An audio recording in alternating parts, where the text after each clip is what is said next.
무슨 얘기냐? 서울대학교는 그동안 12년 정도의 입학사정관 자료가 있다라고 얘기를 합니다. 딴 대학은 5년이라고 주장하는데 서울대학교는 12년이라고 주장하는 이유가 옛날에 교장 추천 전형이 있지 않습니까? 그것도 일종의 입학사정관제 전형이었다라고 자기들은 얘기를 하는데요. 뭐라고 얘기를 하냐면 현재 서울대학교에서는요.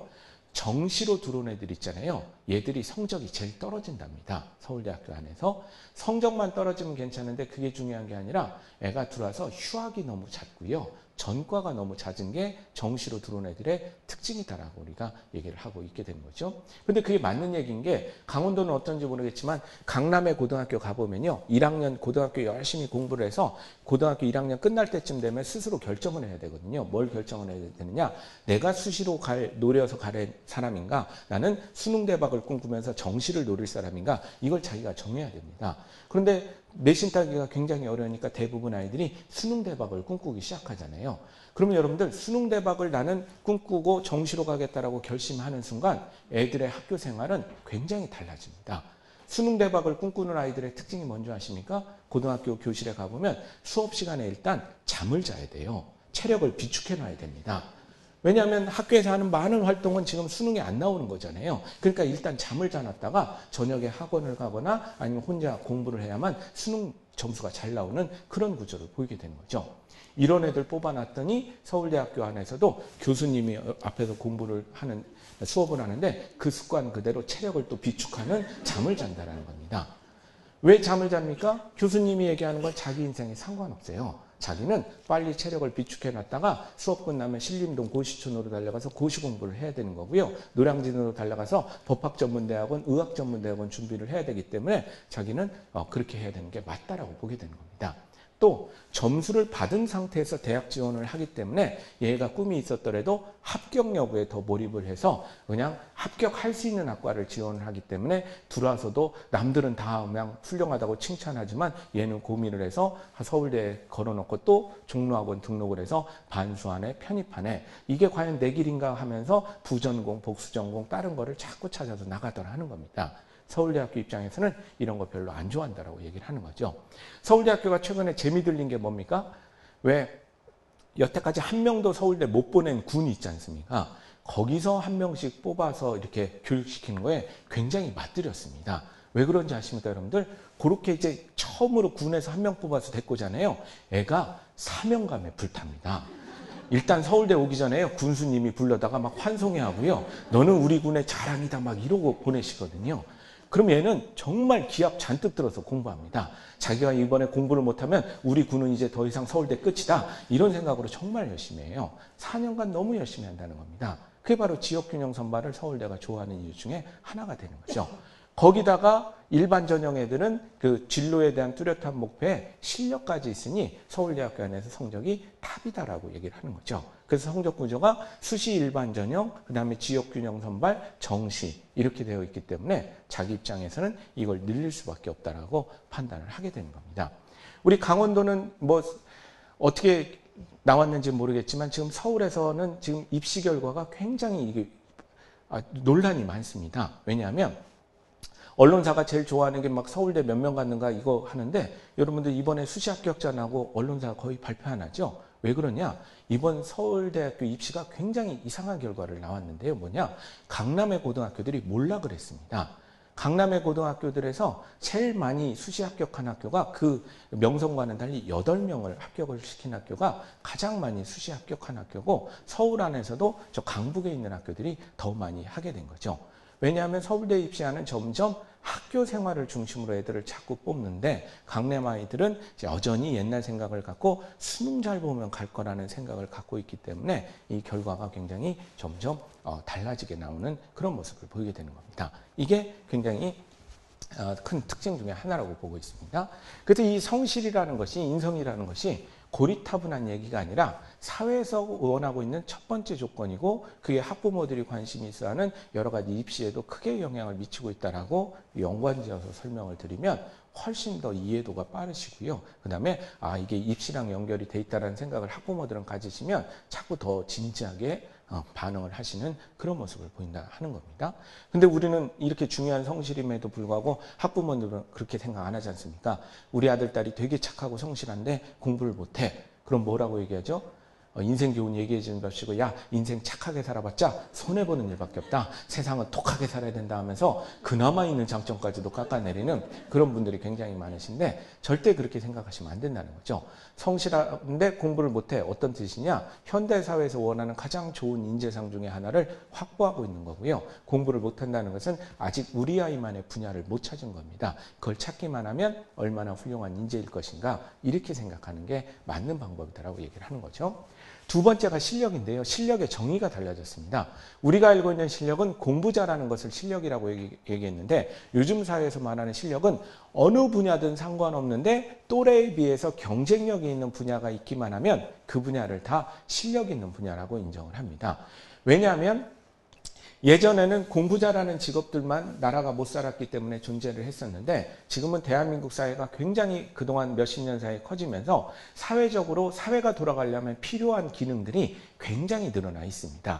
그렇기 때문에 지금 사회에서는 새로 생긴 엄마 아빠 때는 없던 이 기능을 누군가가 와서 해결해 줬으면 좋겠다라는 생각들을 굉장히 많이 갖고 있게 되는 거죠. 옛날에는 공부, 나라가 못 살으니까 의사, 판사, 변호사, 교사, 한의사, 교사, 공무원 하면서 이 7가지 직업에 도달할 수 있는 애들한테만 관심이 있었다면, 이 애들은 여전히 현대사회에도 존재를 하지만 옆으로 퍼져 있는 다양한 기능들을 누군가가 와서 해결해 줄 것을 찾고 있게 되는 겁니다. 그걸 해결해 줄 수 있는 사람은 우리는 다 실력 있는 아이들이라고 인정을 한다는 거죠. 그래서 말 잘하기 좋아하시는 분들은 이걸 이렇게 표현하고 있습니다. 예전하고 다른 것을 100명의 아이들이 있는데 그 100명의 아이들을 한 방향으로 뛰게 하면 1등은 한 명밖에 안 나오는데, 요즘은 100명의 아이들을 한 방향으로 뛰라고 하는 게 아니라 각자 뛰고 싶은 방향으로 뛰게 한다는 거죠. 그럼 모두가 다 1등이 될 수 있다라고 얘기를 하는 겁니다. 옆집 아이 뛰는 방향에 대해서 관심 갖지 마시고, 우리 아이는 대체 어느 방향으로 뛰었을 때 거기서 경쟁력을 가질 얼마나 경쟁력을 가질 수 있을 것인가, 이런 것들에 관심을 가져달라고 얘기를 하게 되는 거죠. 그래서 옛날에는 학력이 실력이라고 봤기 때문에 애들의 실력을 파악하는 방법으로 사회가 좋아했던 방법이, 애들의 딱 실력을 파악하려면 너는 대체 어느 대학 나왔느냐, 이게 애들한테 실력을 파악하는 그런 좋은 방법이었던 거죠. 그런데 요즘의 질문은 바뀌어 있게 되는 겁니다. 요즘은 우리 사회에 존재하는 새롭게 생긴 이 기능을 해결해 줄 수 있는 아이인가를 봐야 되기 때문에, 요즘 질문은 어느 대학 나왔느냐가 첫 번째 질문이 아니라 너는 대체 뭘 잘하느냐, 이게 첫 번째 질문으로 바뀌어 있게 되는 겁니다. 근데 애들의 답변은 여전히 옛날식으로 교육받고 올라와서 옛날 답변을 한다는데, 또 사회가 문제를 의식을 갖고 있게 되는 거죠. 무슨 얘기냐? 너는 뭘 잘하는데 물어봤더니 애가 막 자랑스러워하면서 저는 서울대 나왔는데요, 이렇게 답변하는 거죠. 애가 말귀를 못 알아듣는 겁니다. 아니, 네가 서울대 나온 건 이력서 보면 잘 알고, 그걸 물어본 게 아니라 네 동기 3,500명 중에 네가 뭘 잘하냐고, 그걸 알아야 내가 너를 쓰지 않겠느냐고, 어디에 쓸지를 알지 않냐고, 이렇게 되는 겁니다. 넌 뭘 잘하는데 물어봤더니 자기 고대 나왔대. 얘도 말귀 못 알아듣는 겁니다. 지금 우리가 필요한 애들은 그런 애가 아니라, 넌 뭘 잘하는데 물어봤더니 자기가 딴 건 모르겠지만 베트남어과 나왔는데 너무 재밌게 공부해서 베트남어는 자신 있대. 훌륭한 인재가 되는 거예요. 엄마 아빠 때는 베트남어가 쓸모가 있었습니까? 전혀 없었죠. 베트남어하고 전쟁 직후에 사이도 나쁜데 어디다 써먹습니까? 근데 요즘 사회에서는 베트남어가 굉장히 중요한 언어가 돼가고 있어요. 왜 중요한 언어가 돼가고 있냐면요, 베트남과 캄보디아를 합치면 인구 1억이 훌쩍 넘거든요. 전 세계에 이제 그런 시장이 몇 군데 안 남았습니다. 그래서 많은 기업들이 베트남에 진출하려고 노력을 많이 하기 때문에, 옛날에는 없었던 우리 회사의 글로벌 마케팅 팀이라는 데서 반드시 베트남 전문가가 필요하기 때문에 사회적으로 굉장히 중요한 언어가 돼가고 있는 거죠. 여러분들 잘 아시겠지만 내년도 수능부터 제2외국어에 베트남어가 들어가죠. 어떤 분들은 다문화 가정을 위한 배려라고 생각을 하는데 절대 그 뜻이 아닙니다. 여러분들, 사회적으로 굉장히 많이 필요로 한데, 우리는 다문화 가정이 많으니 국가적으로 조금만 노력하면 그쪽에 많은 전문가가 나올 수 있다라고 판단을 하게 되는 거죠. 충남외고가 베트남어과가 있고 울산외고가 아랍어과가 오래전부터 있는 이유가 다 그런 이유가 되는 거죠. 넌 뭘 잘하는데 물어봤더니 애가 사회적 기준으로 기가 죽어서 저 공고 나와서 전문대 나왔는데요, 이러는 거예요. 아니, 그건 우리가 이력서 보면 잘 알고, 그건 이미 다 아는 상황에서 물어보는 거니까 넌 뭘 잘하냐고, 공고 나와서 전문대 나왔는데. 그랬더니 얘가 그때부터 얘기를 하는데, 딴 건 모르겠지만 고등학교 때부터 컴퓨터를 좋아해서 자바 프로그래밍은 자신 있대. 훌륭한 인재가 되는 거예요. 우리 때는 없었던 컴퓨터 언어 중에 하나가 자바지 않습니까? 자바는 기업 전산실에 반드시 있어야 돌아가는 그런 기능이거든요. 그런데 요즘 자바 하는 애들이 서울에서 다 어디로 움직이고 있냐면 컴퓨터 게임 쪽으로 많이 이직을 하고 있어요. 전산실에서는 그 애들 없으면 안 되는데 자꾸 이직을 하고 있어서 항상 부족한데 네가 그걸 잘한다니 얼마나 훌륭한 인재일 것인가 이렇게 판단을 하게 되는 거죠. 이게 바로 요즘의 그 사회적인 요구사항이라고 보시면 되겠습니다. 그래서 사회는 또 교육계에 요구를 하는 겁니다. 이제 우리는 어느 대학 나왔느냐가 첫 번째 질문이 아니라 네가 뭘 잘하느냐가 첫 번째 질문이다. 그 질문에 자신 있게 대답할 수 있는 아이들을 길러달라고 얘기를 하는 거죠. 그게 바로 몇 년 전부터 공교육 현장에 불고 있는 진로교육의 강화로 이어지고 있게 되는 겁니다. 뭘 잘하는데 자기만의 전문 분야를 얘기할 수 있는 아이를 키워주겠다라고 얘기를 하게 되는 거죠. 그런데 여러분들도 잘 아시겠지만 원래 교육학 서적에 보면 진로교육은 원래 중요한 교육이었었는데 입시랑 연동이 없었기 때문에 그동안 후순위로 밀렸던 거지 않습니까? 그래서 진로교육을 그냥 또 교육만 하게 되면 몇 년간 있다가 흐지부지 될 가능성이 높기 때문에 새롭게 도입하는 입학사정관 제도라는 그 5년 전에 도입하는 제도에 진로교육을 굉장히 밀접하게 연동을 시켜놓게 되는 겁니다. 그래서 여러분들 입학사정관 제도는 미국의 제도를 벤치마킹한 제도임에도 불구하고 몇 년 사이에 대단히 한국적인 제도로 바뀌어 있다라고 우리가 얘기를 하는 거죠. 그래서 현재 우리나라의 입학사정관 제도는 미국보다도 훨씬 더 진로 연관성이라는 항목에 가중평가를 두고 있는 그런 모습들을 두고 있어서 지금 서울 지역의 많은 고등학교들이 갑자기 뜬금없이 옛날에 대학교 진학률만 신경 쓰던 학교들이 갑자기 진로 교육을 굉장히 강화하고 있는 이유는 이미 현재 대한민국의 대학 입시는 진로 교육과 굉장히 밀접하게 연동이 돼 있어서 고등학교 1학년이 끝나기 전에 대학 들어갈 때까지 변하지 않을 구체적인 학과 목표를 갖고 있는 애들이 훨씬 준비하기가 유리한 제도로 바뀌어 있기 때문에 그런 요구들을 하게 되는 거라고 보시면 되겠습니다. 그 다음에 또 사회적으로는 지금 글로벌 믹스형 인재를 원하는데요. 믹스라는 얘기는 우리 커피 믹스에서 많이 들어보시지 않습니까? 섞여 있다는 뜻인데 글로벌과 뭐가 섞여 있는데 지금 현재 글로벌이 중심이라고 얘기를 하는 거죠. 저는 우리 선생님들이 많이 계시지만 좀 과감하게 설명을 드리면요. 만약에 학교 현장에서 누가 영어 선생님한테 밖에 있는 사람이 영어 교육은 이렇게 해야 된다라고 얘기를 하면 화내시는 게 당연합니다. 왜? 자기가 훨씬 더 많이 경험을 해보셨기 때문에 전문가이시기 때문에. 근데 애들하고 현장에서 없던 사람이 영어는 이렇게 가르쳐야 된다고 얘기하면 화내는 게 당연하십니다. 그런데 그것과 이것은 구별을 해달라는 거죠. 뭐냐면 사회에서 지금 얼마나 영어가 필요하느냐 이거는 밖의 얘기를 들으시는 게 맞게 되는 겁니다. 왜냐하면 비즈니스 하는 사람이 매일같이 느끼는 것은 이 현장하고는 또 다를 수가 있기 때문이죠. 그 무슨 얘기냐? 현재 여러분들이 우리나라는 경제 구조가 많이 바뀌었어요. 여러분들이 물건 많이 팔아줘서 삼성전자가 큰 회사가 아닙니다. 삼성전자는 현재 국내 매출이 16%에 불과하고요. 해외 매출이 84%입니다. 그 다음에 현대자동차는 작년에 400만 대를 팔았는데요. 사상 최대 실적을 기록했습니다. 근데 그 중에서 국내 판매 대수가 50만 대고요. 해외 판매 대수가 350만 대입니다. 현재 우리나라는 88% 정도의 무역 의존을 하고 있는 그런 나라로 바뀌어 있습니다. 대만하고 거의 비슷한 그런 모습을 현재 보이고 있는 거죠. 그래서 이 비즈니스 하는 사람들은요. 일상이 글로벌과 연관되지 않으면 굉장히 운영하기가 힘든 그런 상태로 많이 바뀌어 있는 겁니다.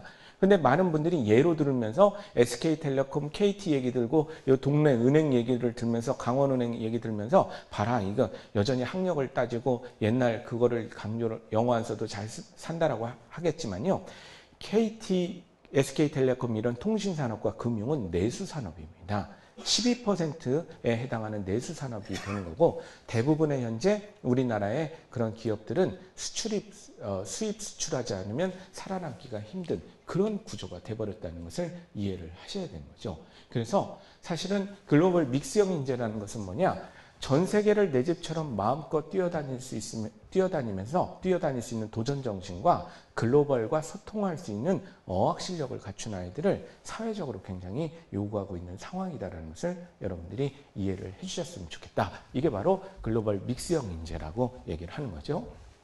근데 우리는 교육과정에 대한 협의는 잘 못 이루고 있고요. 영어가 얼마나 중요한가 이거에 대해서는. 근데 사회는 강력하게 요구를 하고 있고 그래서 정책적으로 교육과정 자체에 대한 협의는 없기 때문에 어느 정도를 영어 공부를 시켜야 되는지는 우리가 서로 합의를 못 봤지만 일단 정책적으로 변하고 있는 것 중에 하나는 내년도 대학 입시부터는 이상하게도 영어 비중이 더 증가하는 모습을 우리가 보이고 있다는 겁니다. 사회의 일종의 요구를 어느 정도 받아들였다고 볼 수 있는데요. 내년도 대학 입시는 잘 아시겠지만 국어, 영어, 수학이 쉬운 A형과 어려운 B형으로 나뉩니다. 그런데 교과부의 규정이 어려운 B형은 2과목까지만 정할 수가 있지 않습니까? 또 두 번째 규정이 뭡니까? 국어와 수학은 동시에 어려운 걸 선택할 수가 없어요. 그렇게 되니까 어떻게 됩니까? 어려운 과목은 2과목까지만 할 수 있고 국어와 수학은 동시에 어려운 걸 선택할 수 없도록 만들어놨기 때문에 은근히 영어가 자유로워진 그런 입시가 되는 거거든요. 그래서 대교협에서 예비조사를 실시했더니 대부분의 대학들이 97%의 대학들이 문과든 이과든 영어는 어려운 B형을 요구하겠다라고 현재 밝힌 상태입니다. 교과부에 이런 규정이 유지된다면 그 얘기는 뭐냐? 몇십 년간 우리가 갖고 있었던 그 상식이 하나 깨지게 되는 겁니다. 우리 머릿속의 상식은 고등학교에서 문이과 정할 때 수학 잘하는 애들이 이과, 국어, 영어 잘하는 애들이 문과라는 공식을 갖고 있었는데 내년도 대학 입시를 분석을 해보면 대학들이 이제 뭘 요구를 하고 있습니까? 이과 애들은 수학하고 영어를 잘할 것을 요구를 하는 거고요. 문과 애들은 국어하고 영어를 잘할 것을 요구하는 영어는 기본적으로 계열과 상관없이 중요 과목화되는 게 내년도 입시가 된다는 거죠. 또 교과부가 지난 10월 달에 대선 끝나고 발표하겠다는 사항이 하나 있습니다. 왜냐하면 요즘 사회에서 또 뭐라고 하거든요. 제가 진짜 수능 1등급 영어 받고 나온 애 맞냐? 수능 1등급 영어라고 해서 뽑았더니 그게 저기 해외 바이어한테 이메일도 잘 못 쓰더라. 또 해외에서 전화 오면 왜 이렇게 누가 전화했는지 자꾸 돌리더라. 대체 제가 수능 1등급 영어 맞느냐? 말하기와 쓰기를 사회에서는 굉장히 원한다. 이런 것들을 요구하니까 또 만든 시험이 요즘 학원버스들이 가장 광고를 많이 하고 다니는 니트라는 국가영어능력 평가시험이 되는 거죠. 이것을 수능 영어로 대체할지 말지를 원래 10월 달에 발표하기로 했었는데 너무나 찬성과 반대가 심합니다. 반대하는 입장은 당연히 그 이유가 있죠. 왜냐하면 양극화가 더 커질 수 있다. 이런 이유가 되는 거거든요. 교과부에서도 굉장히 난처해서 할지 말지 자체를 10월 달에 결정을 못 내리고 대선 끝나고 발표하겠다라고 얘기를 하는 거죠. 근데 서울에서 니트 자문위원들의 의견으로는 2018년 정도에 하는 게 어떻겠느냐 이런 의견들이 있어서 중학교 1학년 애들이 해당이 되는데 그 애들은 자칫하면 이제 말하기와 쓰기까지 입시에 들어가는 그런 모양새가 된다라고 볼 수가 있게 되는 거죠. 그래서 지금 사회에서 원하는 인재는 이 세 가지 조건을 갖추냅니다. 성실하면서 팀플레이를 잘하는 아이들, 그다음에 자기만의 전문성이 있는 애들, 도전 정신이 강하면서 전 세계 사람들과 소통할 수 있는 그런 아이들을 지금 원하고 있게 되는 거죠. 저기에는 어느 대학 나왔느냐가 중요한 게 아니게 되는 겁니다. 아직도 언론에서는 지지난주에 동아일보에 보니까 연대 나오고 학점 몇 점 나오고 경시대 수상 경력이 있는데 이 정도 갖고도 취업이 안 되더라. 아직도 과거의 프레임을 갖고 세상을 보고 있는 겁니다. 그걸 우리는 스펙이라고 보지 않습니다. 요 세 가지를 스펙이라고 보고 있게 되는 거죠. 이 관점에서 보는 게 중요한 거지 뭐 스카이 대학 나왔다 이거라고 무조건 뽑고 이런 건 아니다 하는 겁니다. 그래서 명문대 나왔다고 취직이 무조건 잘 되는 것도 아니고 또 설령 엄마 마음에 살짝 안 드는 대학을 갔더라도 자기가 저 방향을 위해서 계속 노력을 한다면 사회 진입할 때 되면 다 엄지손가락을 내세우면서 최고의 인재다라고 얘기를 하는 게 요즘 사회의 인재상이다라고 보시면 되겠습니다.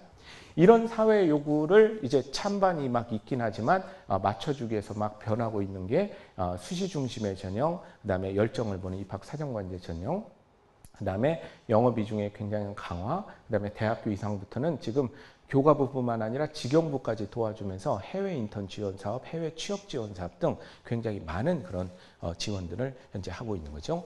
일본이 좀 꺾이고 우리가 좀 되는 이유 중에 하나는 일본이 국제화에 굉장히 실패했다라고 많은 전문가들은 얘기를 하고 있습니다. 요즘 일본 애들은 거의 유학도 안 가거든요. 대학생들이 아주 그냥 자국 안에서만 머물려고 하는 그런 모습들이 굉장히 침체 요인이 됐다라고 생각을 하고 우리나라는 전 세계 어디 가도 꼭 젊은이들이 가서 다 맹활약을 하고 있기 때문에 그게 큰 자산이다라고 보고 있게 되는 거죠.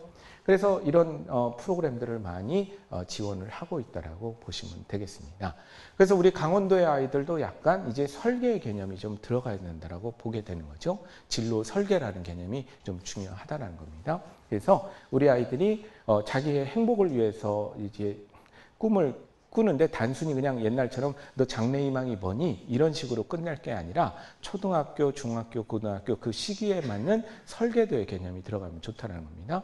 반기문 외교부 장관의 책을 읽더니 자기는 외교관이 되겠다. 나 외교관 할 거야. 그래서 나중에 영어 공부 열심히 할 거야. 그래서 나는 인문계 고등학교 가서 문과를 택할 거야. 이게 중학교 정도 3학년 아이들이 택할 수 있는 진로 설계다라고 볼 수가 있는 거죠.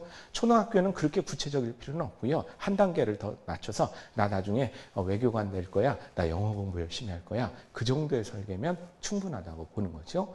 삼성과 애플의 특허 논쟁을 보더니 수업 시간에 그걸 교재로 다뤄서 애들한테 꿈을 키웠더니 애가 변리사가 되겠답니다. 변리사라는 직업을 중3 때 애가 자기의 꿈으로 삼는 거죠. 그럼 변리사라는 꿈을 갖더니 진로 시간에 공부를 더 해봤더니 변리사는 전공 불문의 직업이더라. 그러니까 나는 컴퓨터를 좋아하니까 컴퓨터를 나중에 공부해서 변리사가 될 거다. 컴퓨터를 공부할 거니까 나는 인문계 고등학교에서 문과를 가겠다. 아니면 마이스터 고등학교를 가서 나는 컴퓨터 전문가가 돼서 나중에 변리사까지 도전을 해보겠다. 이런 것들을 설계를 하는 게 대단히 중요하다고 보게 되는 거죠.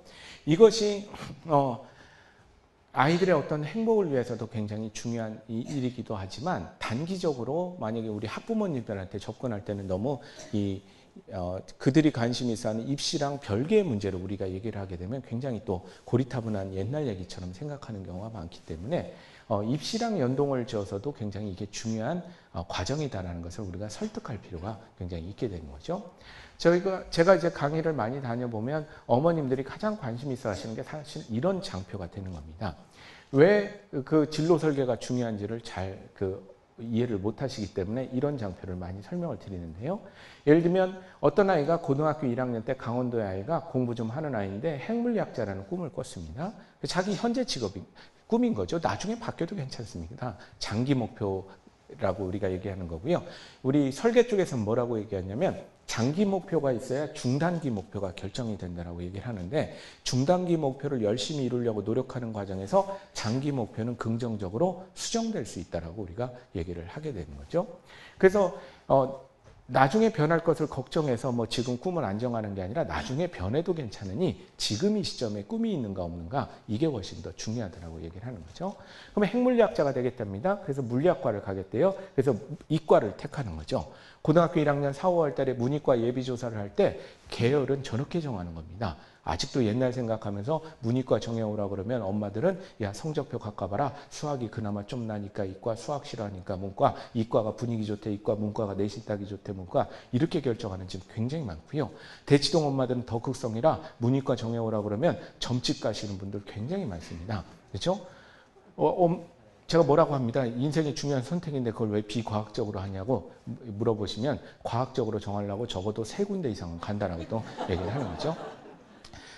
동북 쪽에 이과에 살이 꼈다는데 문과 가야죠, 그죠? 동북 쪽에 있는 학교를 가래. 그럼 막 지도 놓고 서울 지도 놓고 고대네 막 이렇게 생각하시는 분들이 굉장히 많다라는 거죠.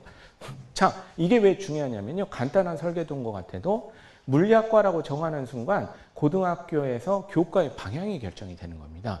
중간고사, 기말고사 공부를 할 때 다 열심히 노력해야 되겠지만 그래도 가급적이면 수학과학 성적은 놓치지 않으려고 열심히 노력을 해야 되는 교과의 방향이 결정이 되는 거죠. 포트폴리오 때문에 엄마들이 굉장히 불안해하시고 언론에서 얘기하는 스펙 때문에 애들이 굉장히 또 고민을 많이 합니다. 부모들이 불안해하시는 거예요. 근데 저는 왜 그게 홍보가 안 되는지 모르겠습니다. 대학에서 얘기하는 포트폴리오는 목표 학과에 맞는 학교 안에서의 비교과 활동을 얼마나 열심히 하느냐. 이게 포트폴리오면 사실 불안할 게 없게 되는 거죠. 대부분이 이 목표 학과가 없기 때문에 뭘 해야 될지 모르기 때문에 나타나는 현상이 되는 겁니다. 아니 물리학과라고 정했으면 학교에서 동아리 가입할 때 특기적성 동아리 하나 하는 것도 좋고 진로적성 동아리 하나 쪽은 가입하는 게 굉장히 좋죠. 학교도 그걸 잘 준비를 해주시는 게 굉장히 좋은 겁니다. 그래서 자기는 물리학과 갈 거기 때문에 과학탐구 동아리에서 열심히 하고 우리 강원도 과학축전 가서 열심히 자원봉사하고 그다음에 앙드레지드 헤르만헤스의 교양서적 열심히 읽었지만 어떻게 됩니까? 자기는 또 물리학과 갈 거니까 물리학과 교수님들이 자기들이 중고등학교 때 읽어서 감명받아서 자기를 물리로 인도한 책들 있지 않습니까? 스티븐 호킹의 시간의 역사, 칼 세이건의 코스모스, 이런 게 다 대학교 추천 도서가 되는 거죠. 그런 것들 열심히 놓고 읽어서 기록으로 남겨달라고 얘기를 하게 되는 겁니다. 선생님이 공식적으로 기록하는 학생부에 애들이 기록하는 에듀팟에 그래서 기록을 해놨다가 대학들이 요청하는 양식대로 보내줘서 누가 봐도 쟤는 우리 물리학과 오면 열심히 하겠구나, 이런 느낌이 들게끔 해달라고 얘기를 하는 거죠. 내년도 수능이 선택형이라고 생각하시는데 그거는 저는 개인적으로 그렇게 생각 안 합니다. 목표를 안정한 사람들한테는 복잡한 6개 중에 하나를 선택해야 되는 그런 수능이 되지만요. 물리학과를 목표로 하는 애들한테는 내년도 수능은 선택형이 아니에요. 물리학과니까 얘는 수학 어려운 거 준비해야 되고요. 자동 규정에 따라 국어는 쉬운 A형이고 웬만한 대학은 영어는 B형이 되게 되는 자동으로 결정되는 그런 시험이다라고 볼 수가 있게 되는 거죠. 과학 과목은 선택이 크게 2가지가 되는데요. 최대 2가지인데 자기 물리학과 가겠다는 놈이면 적어도 물리는 하나는 들어가야만 뽑는 사람의 입장에서는 우리가 물리에 애정이 있다라고 볼 수가 있게 되는 겁니다. 물론 이게 다 동시에 제출되는 시험은 아니지만 뽑는 사람의 시각, 요즘 대학교 교수들의 시각을 한번 설명을 드릴게요. 뭘 자꾸 잡아내려고 하는 거냐면요. 이런 겁니다.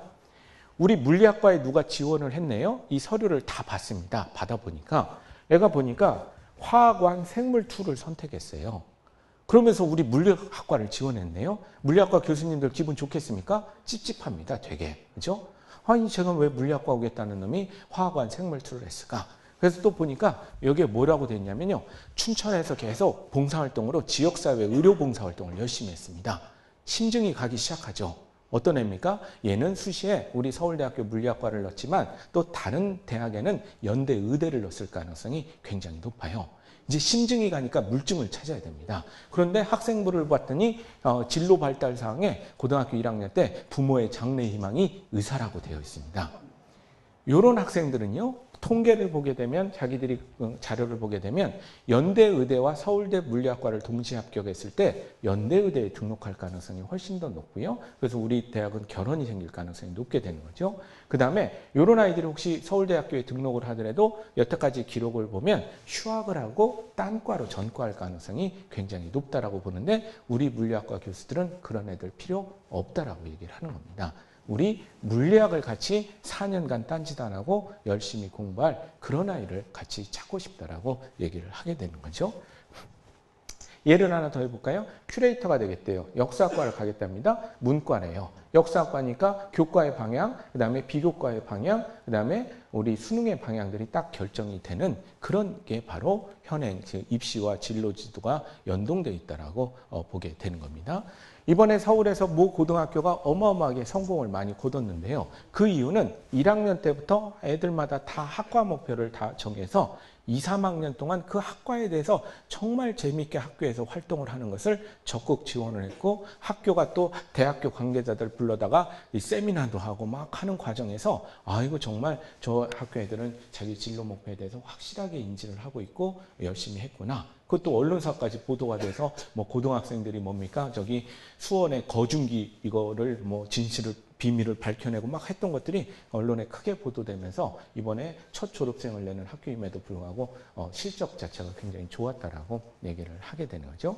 근데 이런 아이의 서류를 봤더니 학생부에 학교에서 경제 경시를 계속 수상을 했고요. 춘천에서 상공회의소랑 같이 고등학생 창업 동아리 활동을 열심히 했습니다.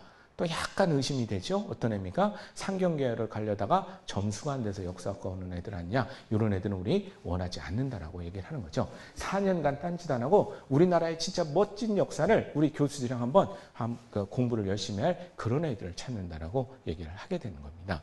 그래서 앞에 설명드렸지만 사회 변화가 현재 입시제도에서 진로 설계가 어떻게 입시까지도 연결이 되는지 이런 것들을 좀 설명을 드렸고요. 마지막으로 이 5가지만 설명을 드리면서 이 시간을 정리를 할까 합니다.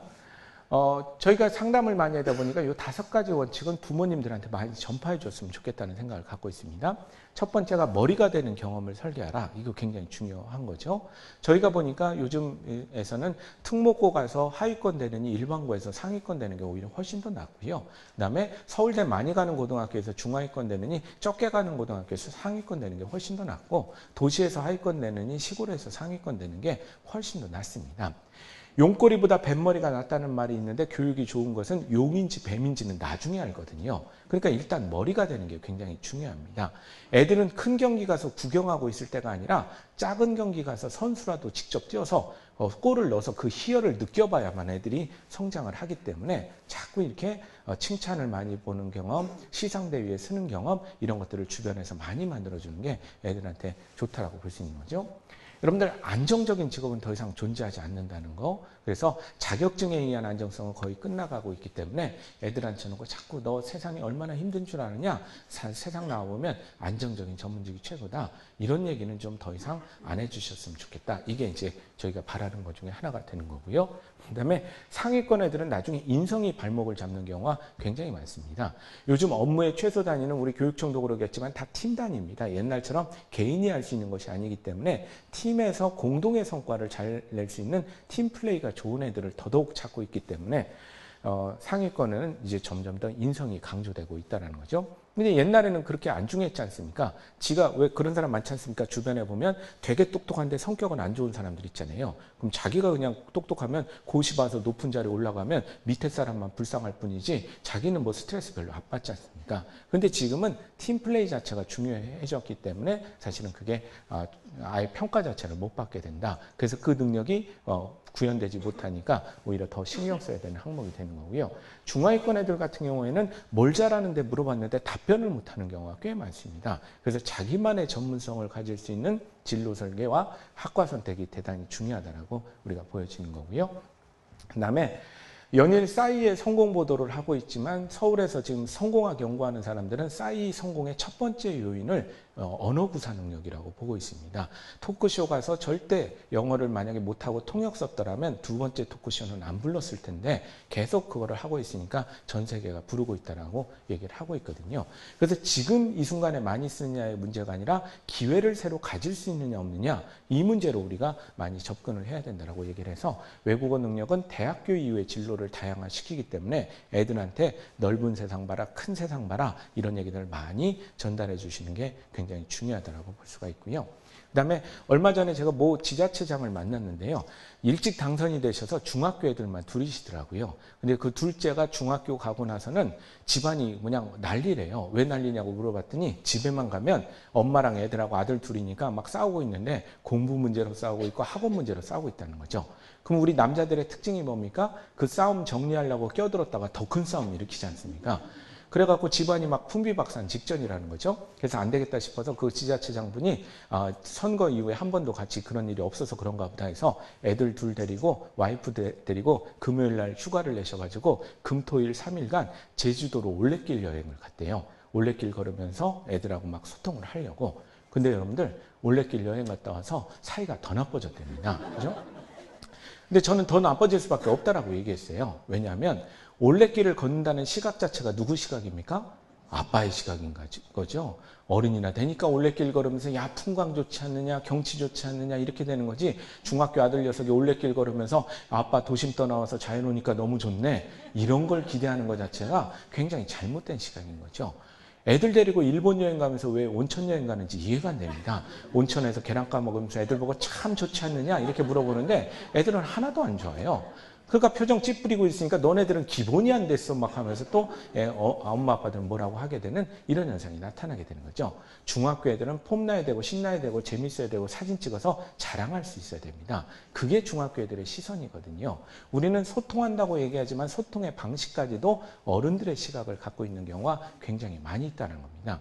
그래서 요즘 애들은 무기력한 애들이 많기 때문에 뭐 하겠다라는 얘기 하는 것 자체가 굉장히 고마운 일임에도 불구하고 애가 좀 뭐 하겠다 그러면 우리 어른들은 야 대한민국에 그걸로 성공하는 애가 몇이나 되니 야 어떻게 사람이 저 좋아하는 일만 하면 살 수 있냐 좋아하는 건 취미로 하고 엄마 하라는 거 해라 이런 식으로 자꾸 애들한테 딴지를 거시는데요. 그게 아니라 일단 어느 방향이 맞는지를 모르기 때문에 지가 하겠다 그러면 부부가 합심해서 그쪽에 대해서 진지하게 태도를 해주셔야만 애가 해보고 아니면 관두고 탓하지를 않게 되는 겁니다. 부모가 저렇게 신경을 써줬기 때문에. 그리고 만약에 방향까지 맞으면 부부가 신경을 써주기 때문에 쭉쭉 뻗어나갈 수 있다는 것을 여러분들이 꼭 많이들 알려주셨으면 좋겠다. 이런 얘기를 드리면서 오늘 강의를 마칠까 합니다.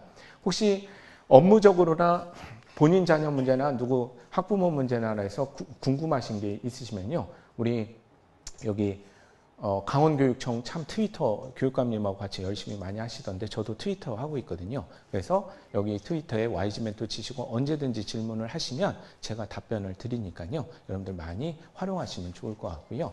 제 강의 7, 8차례 녹음을 해서 김영사에서 책으로 하나 낸 게 있으니까 진로교육에 혹시 관심 있으신 분들은 저 우리 사회의 진로교육과 앞으로 유망 분야 이런 것들에 대해서 저 첫 번째 책을 한번 참고를 하시면 많은 도움이 되시지 않을까 이렇게 생각을 합니다. 너무 바쁘신 시간인데 제가 조금 시간을 오버해서 죄송합니다. 자, 이상 강의를 마치도록 하겠습니다. 고맙습니다.